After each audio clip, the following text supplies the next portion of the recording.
Il fait très chaud en vallée. Alors, départ très matinal, et pour avoir un peu d'air frais, rien de mieux que de monter à 3000 mètres d'altitude. Direction le col Agnelle et ses 2744 mètres qui relient la France à l'Italie, et deuxième plus haut col routier des Alpes françaises, juste derrière le col de l'Iseran et ses 2770 mètres. Mais j'y reviens tout de suite car ça part au galop. Mes 10 compagnons du jour sont pressés d'en découdre avec le pic Foréan qui fait partie des 3000 du fond du Queyras, précédant le pain de sucre juste avant la frontière italienne. Vous vous souvenez du pain de sucre et ses 3208 mètres? Vous pouvez voir son ascension sur cette même chaîne. Tiens d'ailleurs, regardez, le voilà qui apparaît derrière. À propos du col Agnelle, je voulais vous dire que le Tour de France comme le Tour d'Italie sont passés par ce col. Et il est fermé l'hiver.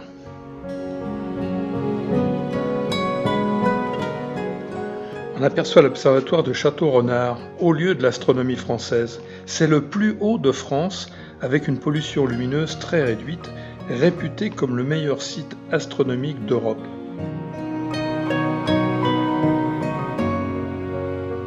Mais le premier objectif, le col de l'Échassier et ses 2917 mètres, est en vue.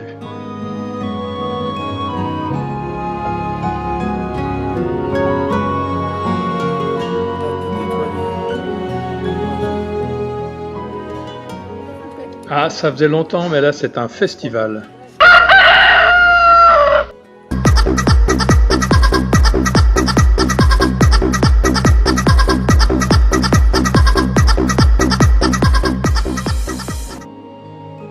Mais il va falloir garder un peu de souffle pour la suite.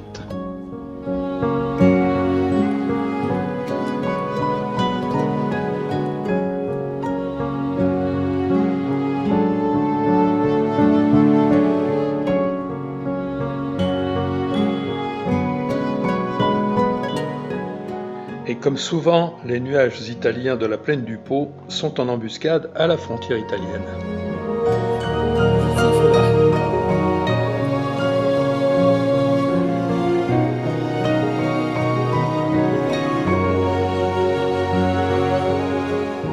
Le lac Foréan est en bas.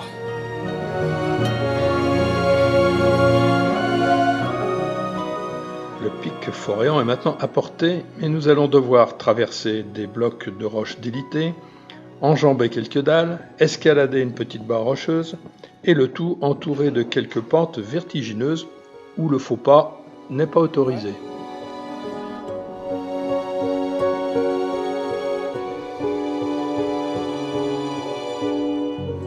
Le mont Viso, qui culmine à 3841 mètres, est désormais bien visible. C'est l'un des plus hauts sommets des Alpes italiennes, situé dans le Piémont. C'est la source du Pô, le plus long fleuve d'Italie.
Voilà, nous sommes sur l'antécime du Foréan à 3027 mètres.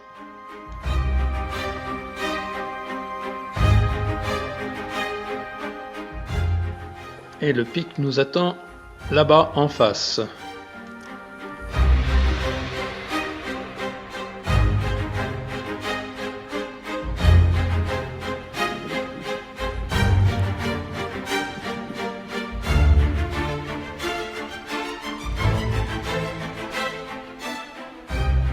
Pendant que je partage avec vous cette vue magnifique, certains sont à la recherche de quelques brins de génépi.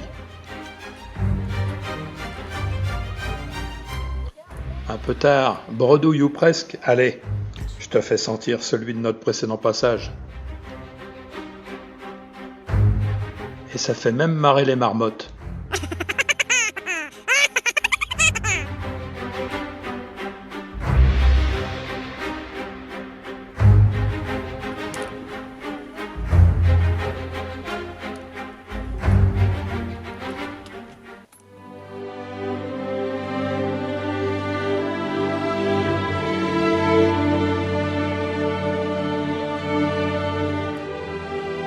Et regardez en face de nous le Mont Blanc à 125 km à vol d'oiseau.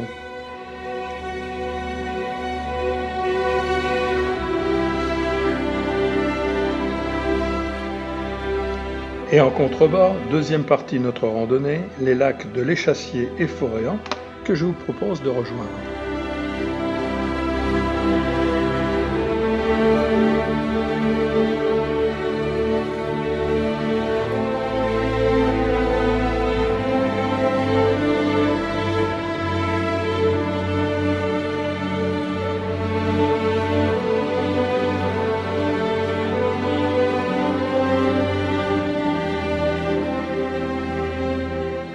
Et au fond de la vallée, le lac d'Égorgéou.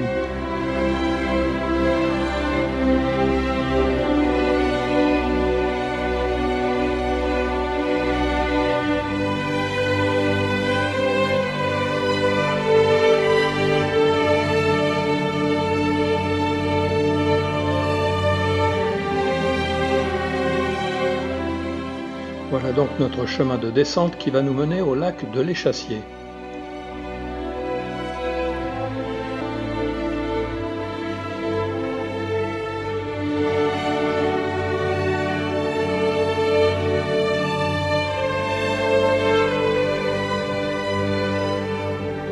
Le lac Foréan est en bas, mais avant d'y descendre, l'un des lacs de l'Échassier semble orné d'un beau massif de linégrette.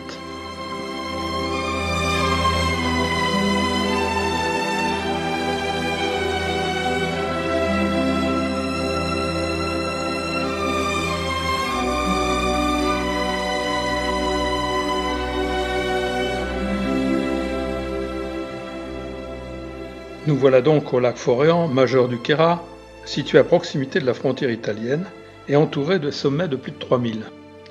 Avec le lac de Malrife, c'est le plus grand des lacs du Queyras avec 5,5 hectares et une profondeur maxi de 22 mètres. Il est gelé 8 mois de l'année. C'est un lac apprécié des randonneurs itinérants qui s'installent volontiers sur ses berges le temps d'une nuit en bivouac pour un réveil dès la lueur du soleil sur les eaux. Mais que voit-on à l'horizon? Pull rouge, c'est notre Francis qui vient nous retrouver avec toute la famille. Et pour une fois qu'on rencontre un patou sympa, il aura droit à une croûte de fromage. Et retour au col Vieux dans ce vallon de Bouchouse qui bénéficie d'un climat particulier. Le retrait du glacier a laissé, du fait de l'altitude et des précipitations, des conditions climatiques proches de celles du Grand Nord l'hiver. Gel, puis dégel tardif.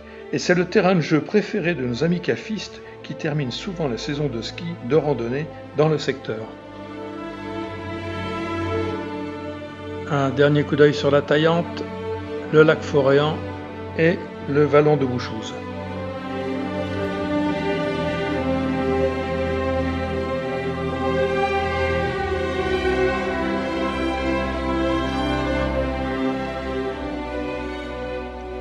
Et du col Vieux, il ne nous reste plus qu'à redescendre vers le refuge Aniel.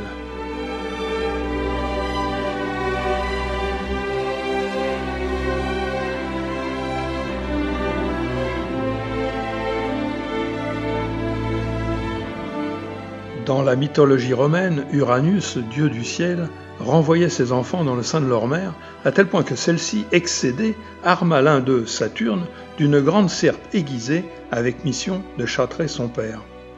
Eh bien le sexe, il est tombé là, regardez.